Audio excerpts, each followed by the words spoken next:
I am a lot of things, ladies and non-ladies. One of those things is an unrepentant bibliophile. Throughout the years and as I've grown older, my tastes for literature have definitely changed and expanded. For those of you who follow me on Facebook, you may know that I'm quite fond of erotica because of its potential to titillate its audience. I'm especially fond of erotic stories with characters who are willing to develop and grow both mentally and emotionally. What I am not fond of in any way whatsoever is erotica, or stories from any other genre for that matter, that contains vapid, underdeveloped, piss-poor excuses for characters, and the equally piss-poor gossamer-thin plots that surround them. This is the reason I have come to despise 50 Shades of splattered gray matter and the other drivel manufactured by the Twilight Factory. Bonus points of the drivel in question revolves around overused race tropes. That being said, the story in this episode of Trashterpiece Theater doesn't just contain overused race tropes. It also contains a massive fuck ton of respectability politics, meninist rhetoric, and enough stereotypically overly wordy descriptions to put seasoned fanfic writers to shame. This is a little tale called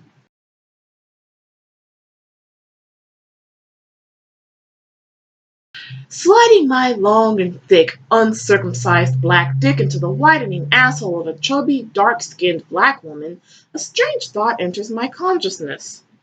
The only time today's black women seem to notice black men is when those same black men are seen in the company of white women. When a black man is by himself, he's of no interest and of no worth to the black woman.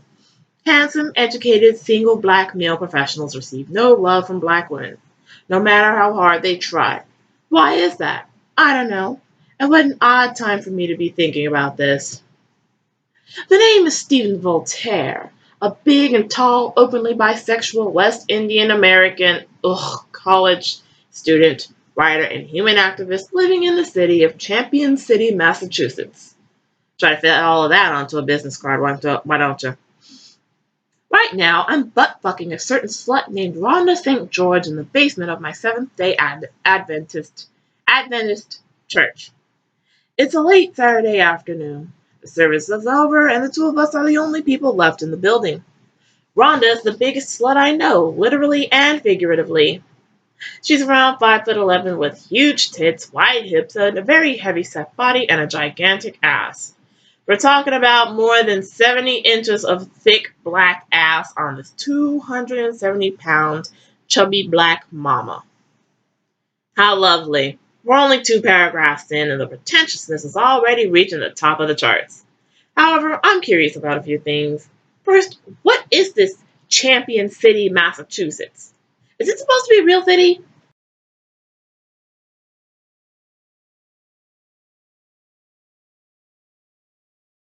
Second, did you really have to tell us that this woman is the biggest slut you know, literally and figuratively?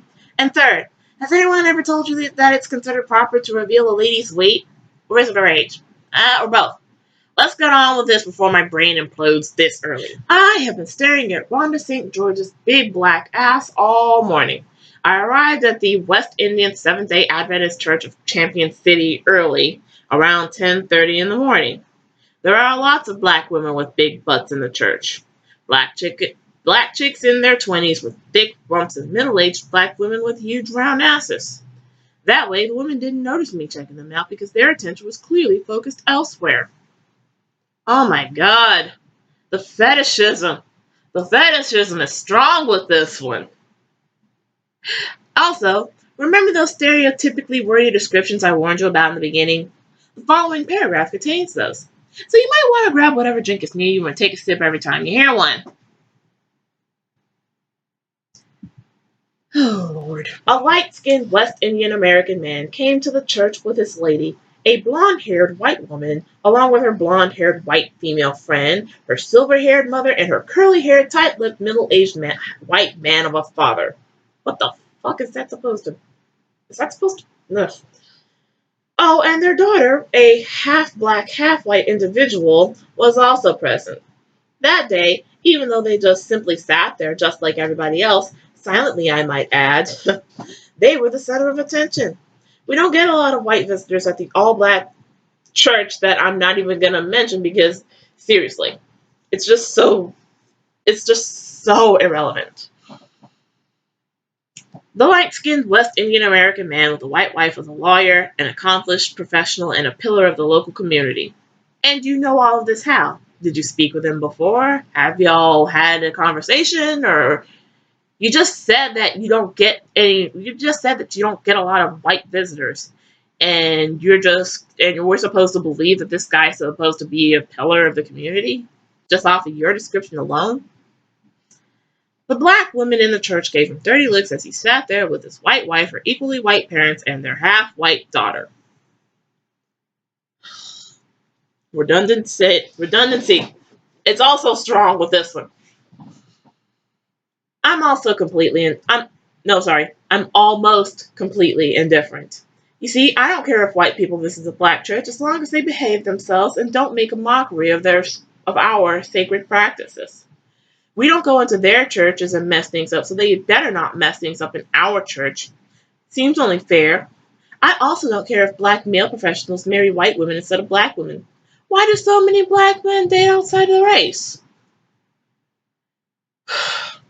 The black woman only has herself to blame. Black women are harder on black men than all the racist institutions that white men created to keep black people down. Sometimes I wonder who hates black men more, those man-hating black women I keep running into or the racist white cops who give me dirty looks. I think it just might be a draw. Angry black women and racist white cops have been the downfall of more black men than I can count. You see, guys, it's not the black man's fault that he's just so downtrodden and miserable and forlorn. It's the black woman's fault. I mean, sure, he could just get off his ass and work on himself and find out why his life isn't going the way he wants it, but that's too much work.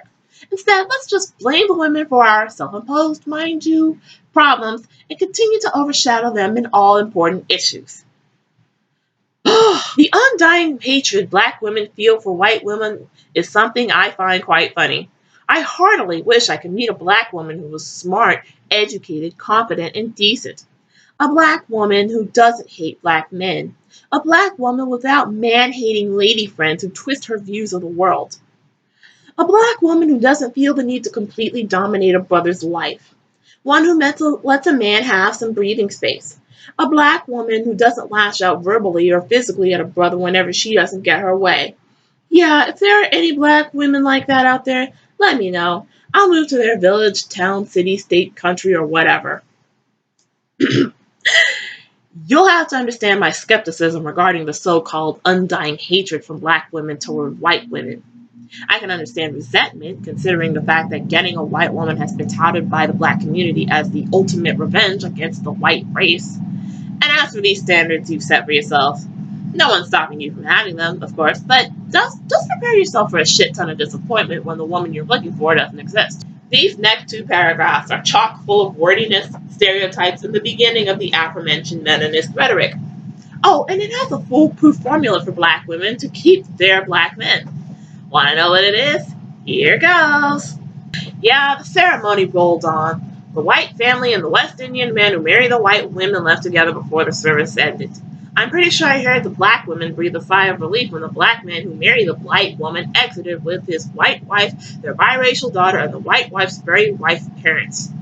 Holy fucking shit. Ugh. I cannot even. It's like this guy thinks that his audience is. He thinks that his readers are morons who can't remember past paragraphs. What the shit is this supposed to be? I shook my head. If black women want to keep their black men, here's the foolproof formula. Give the brother less lip and more sex. As in, stop harassing him over every little insignificant detail of the house, the relationship, the party, the church, the dinner, or whatever. Instead of constantly nagging the black man you're married to or dating, give him less talk and more sex. Suck his dick. Spread your legs and give him some pussy. Spread your ass and take his dick up your butt. All men love anal sex. Oh, really? Proof or it didn't happen. Wrong one, whatever. Give your man anal sex and you will pretty much guarantee he stays with you. Make him feel good. Stroke his ego. Tell him that he matters to you. If you don't do this, he will dump your ass. He'll find another woman who's more understanding of his needs. He'll spend his time, money, and energy on her, and you will go back to using your vibrator for satisfaction and bitching about men to your equally bitter girlfriends. You will end up a lonely hag. You dig? That's the formula, my fellow black ladies. I don't know about you, but I can't tell you how great it makes me feel knowing that the only thing I have to do in order to keep a man is to transform myself into a living, walking fleshlight with absolutely zero autonomy of my own. I wonder if Samuelx knows that sex and holding one's tongue will not keep a person interested in them forever, or that relationships end regardless of the amount of sex being had, or that clear, concise communication, oh, do I love alliteration, between both partners is fucking important in a goddamn relationship. Also, I'd happily take the existence of a lonely and bitter hag over the existence of a living fleshlight any day. But I'm weird like that. All these thoughts were running through my head as the ceremony winded down. After the church service, I volunteered to help take care of things in the basement. The church deacons and deaconesses can't do it all by themselves. Thank God they have your narcissistic ass to help them out. Guess who volunteered to help me out? My favorite big booty church going black slut, Rhonda St. George. We took care of business in more ways than one. Rhonda is a sister who knows what a black man needs, and I'm glad to say we had a great time together. We got busy in the men's room, way down in the church basement. Well, that's a relief. I thought they were going to get busy in the pews. I mean, she hiked her fancy green skirt up and knelt before me, sucking my dick like it was a frigging chocolate tube. I'm sorry, but if you're trying to write an erotic story, the word frigging should not be used at all. I ran my hand through her weave, because everyone knows that black women can't grow their own hair, am I right? And closed my eyes as she sucked my dick and licked my balls. Hot damn, I like a chubby black woman who sucks a mean dick. And Rhonda was definitely my kind of sister. While sucking my dick, she fingered that fat pussy of hers.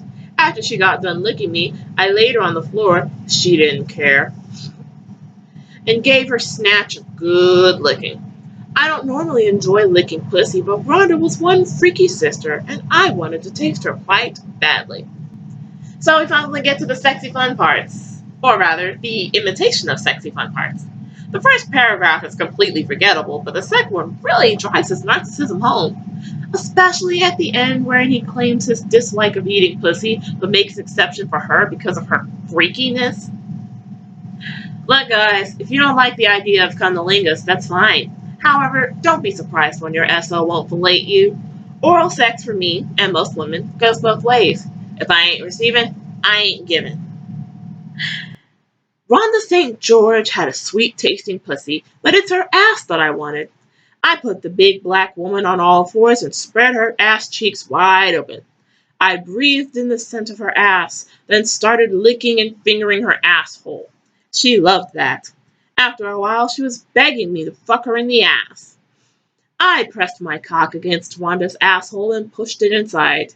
The big black woman's asshole felt warm and tight around my dick. I placed my hands upon her wide hips and thrust my dick deep inside of her. Rhonda had a tight asshole, but this fat black mama was no stranger to anal sex. I spanked her ass and she yelped in surprise. Laughing, I smacked her face while fucking her in the ass. I love fucking fat black women in the ass, especially loud-mouthed chubby black sluts like Rhonda. They're the best fuck ever. Fat women have tight assholes, and chubby black women have the tightest assholes of all. Once you've had a piece of chubby black woman's asshole, you become addicted. Trust me on that one. Yeah, I'll trust you when hell freezes over asshole. Your dick won't tolerate anything else. I grabbed hold of Rhonda's weave, again with the weave. We get it. She wears fake hair. You told us about this 2 paragraphs ago. Why did you have to remind us again? We're not fucking morons, you fuck dirty. Gah! I grabbed hold around its weave and yanked her head back while slamming my dick deeper into her asshole. She cried out in pain and pleasure as I rammed my cock up her ass like anal sex was going out of style. Newsflash. If you can learn one thing from the Greeks, it's that butt sex is not going out of style anytime soon. She howled, she squealed, she begged, she pleaded, she begged and pleaded. I pounded my cock into her ass and didn't relent until I came, blasting the chubby black woman's asshole with load upon load of my manly spunk. No! Oh, no! Oh my god. I.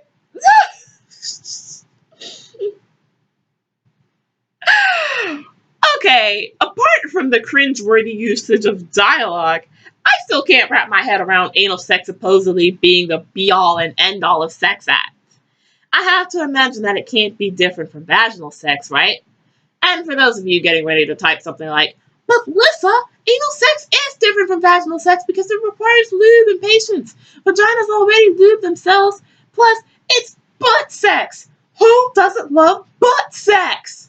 To which my response is, you do realize that some vaginas need extra lube, right? More lube equals more ease and pleasure and less resentment from both parties. And please tell me I'm not the only one who mentally facepalmed at the begged and pleaded part. Redundant sentence is redundant. I know some of y'all are getting tired of me saying the word redundant, but seriously, it's all I can say. It's all the only word that goes well with the entirety of this story. Afterwards, I made Rhonda suck my dick right after I pulled it out of her ass. She seemed hesitant. Gee, I wonder why. I grabbed the back of her neck and made her suck my dick. She could taste her ass on it, and I smiled. No, really? I thought she could taste her fucking pancreas on it. Yeah, I don't know about you, but I feel great. I'm a strong black man, and I dominate black women.